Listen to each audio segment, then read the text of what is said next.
시청자 여러분 안녕하십니까? 프레스룸 라이브입니다. 3천만 명이 넘는 개인정보 유출 사고를 낸 쿠팡에 대해서 국내에서는 일단 소송이 바삐 진행 중입니다. 그런데 미국에서도 집단 소송이 시작이 됐습니다. 오늘 경제 라이브는 이 소식부터 짚고 가겠습니다. 김태봉 아주대 경제학과 교수, 박시동 경제평론가 나오셨습니다. 어서 오세요. 안녕하세요.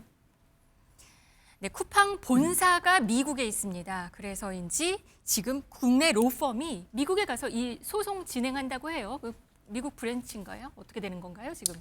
네, 쿠팡 본사는 아시다시피 나스닥에 상장된 이제 미국에 있는 미국 회사거든요. 그리고 이제 국내에는 한국 법인이 있는 거죠. 네. 이제 미국 법인이 한국에 이제 지분을 이제 가지고 있는 그런 구조다 보니까 우리나라에서 일어났던 이 사고에 대해서 우리나라 법에 따라서 우리나라 법정에서 의유를 하는 소송은 당연히 진행될 걸로 보이는데 사실은 이제 행정청에서 국내에서 이루어질 수 있는 법적 제재는 뭐 두세 가지가 되는데 일단 행정청에서 이루어지는 게 이제 과징금이거든요. 네. 요거는 이제 매출 기준으로 하면은 뭐 최대 뭐 3% 정도까지라고 해서 물론 나중에 나와봐야 되겠습니다만 최대 한 1조에서 1.2조까지는 가능하다라는 게 일단 이론적으로는 그렇습니다만 네. 실제 나와봐야 되는 거고요. 근데 그거는 이제 행정청이 내는 벌이거든요. 네. 근데 직접적인 이제 피해자분들께서 아니야 나는 이런 피해를 봤어라고 하는 쿠팡을 상대로 한 직접적인 배상 이 소송이 이제 국내에서 이루어지는데 네. 국내 판례나 이런 것들을 비춰보면 입증 책임도 일단 피해자가 져야 되고요. 판례에 따라서 이제 받은 역대 이제 최대 규모라고 해봐야 다 몇십만 원 단위예요.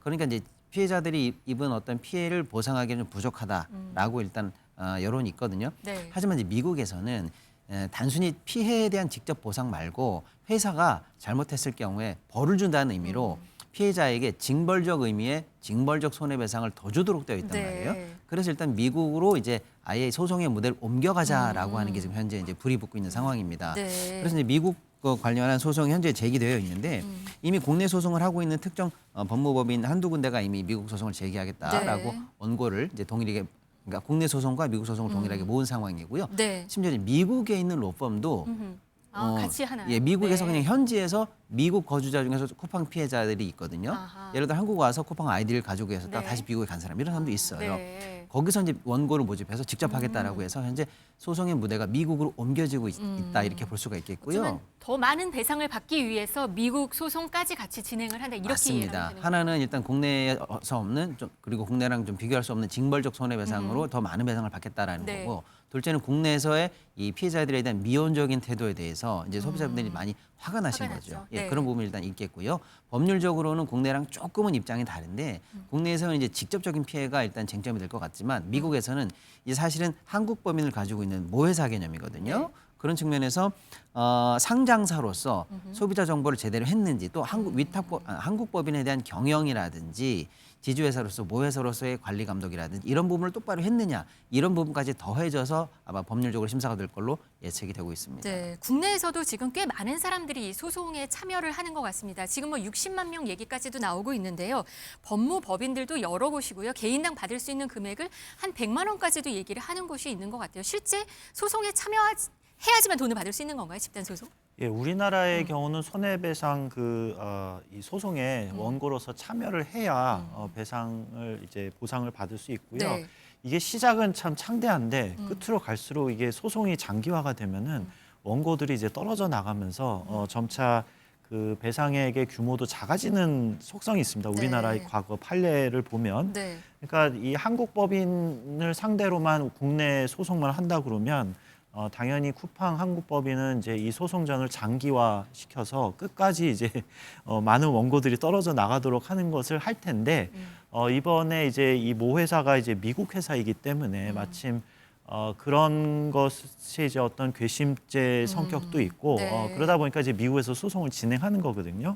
미국에서의 그 손해배상 제도는 원고 말고도 그 피해 대상이 되는 소비자들이 청구만 하면 그런 배상을 이제 보상받을 수 있는 그런 시스템이거든요. 그러다 보니까 이 징벌적 그 과징금과 더불어서 이런 손해배상 청구에 대한 어떤 천문학적인 규모에 대한 두려움 때문에 네. 대개는 미국 회사들은 이런 소송전에 들어가면 미리 사전에 합의를 합니다. 소비자들과. 네. 거기까지 가지도 않죠. 근데 우리나라 같은 경우는 이게 소송전을 이게 장기화할수록 기업 입장에서 유리해지는 유리해지니까. 측면이 있기 때문에 네.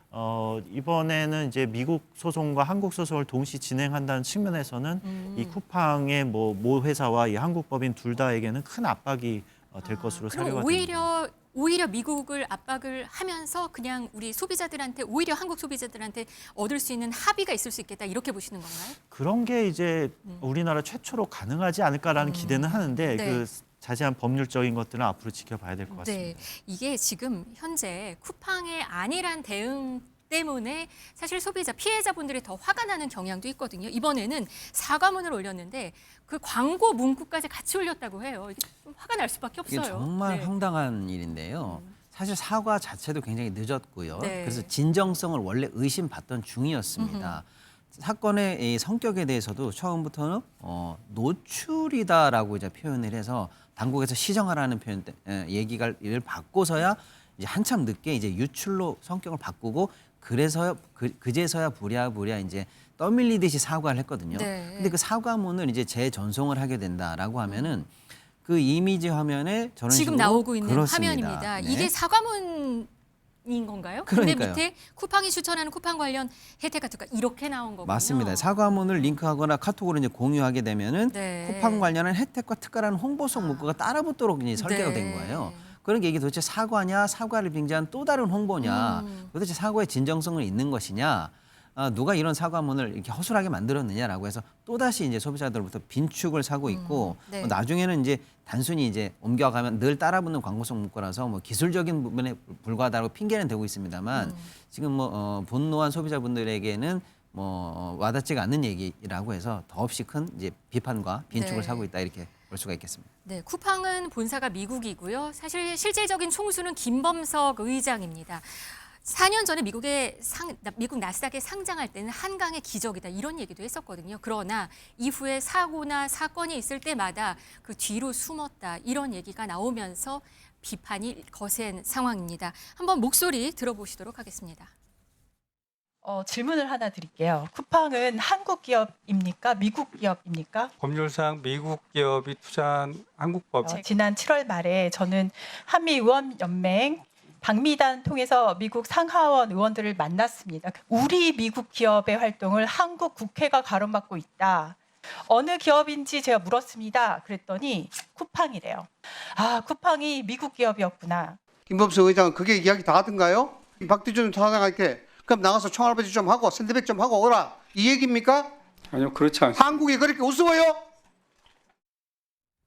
네, 김범석 의장을 보고 싶습니다. 지금 보니까. 근데 17일에 지금 쿠팡 관련 청문회가 예정이 돼 있습니다. 오늘 과방위 회의에서 조금 전에 결정을 했다고 하는데요. 여기에 김범석 의장 증인 채택을 했다고 하는데요. 과연 이번에 나올 수 있을까요?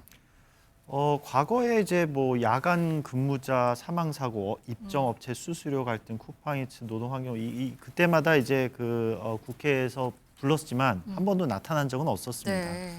근데 이번에 이제 부른다고 하면 만약에 나타난다고 하면 진짜 회사의 존립에 대한 어떤 이 위협을 이제 감지하고 나올 거라고 생각이 들고요. 만약에 안 나온다고 하면 역시 굉장히 안일한 태도로 일관하고 있구나라는 거를 이제 상상할 수 있을 것 같습니다. 그렇게 네. 된다면 아마도 이제 쿠팡이 우리나라에서 과연 이 경영을 계속 할 수 있을까라는 이제 좀 우려는 이제 듭니다. 그러면 나타나지 않으면은 쿠팡의 기업 어떤 신뢰도에 좀 문제가 생길 수 있겠네요. 예, 그렇습니다. 이게 이제 만천하에 미국 그 본사를 두고 있는 기업이라는 것도 알려져 있고 그동안의 어떤 개인정보에 대한 어떤 보안이라든지 이런 거에 대해서 굉장히 안일하고 뭔가 한국 소비자들에 대해서 이제 신경 쓰지 않는 이런 이 모습들이 모두 과연 이 경영을 지속할 수 있을지 참 우려스럽습니다. 네. 이 부분은 꼭 네. 지적을 하고 싶은데요. 네.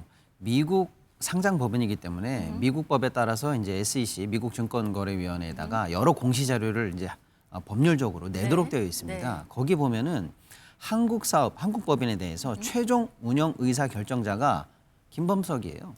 그리고 이제 미국 법인으로 되어 있습니다. 즉 네. 미국 법인이 한국 법인을 완벽하게 통제하고 있다, 컨트롤하고 있다. 우리가 다 의사 결정하고 있다라고 미국 에다가 공시를 낸 상황이에요. 네. 그러니까 권한과 지금 권리는 계속 누리고 있단 말이에요.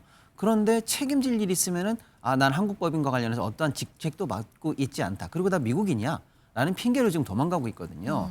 권한과 권리를 누리려면 책임도 같이 져야 된단 말이죠. 이런 측면에서 우리 소비자와 우리 시장을 무시하는 게 아니라면은 국내법에 따른 여러 가지 책임, 특히 이제 국회에서의 청문 절차라든지 이런 대형 사고가 났을 때 책임지는 자세 반드시 필요하다. 이번엔 좀 그렇게 좀 보고 싶습니다. 알겠습니다.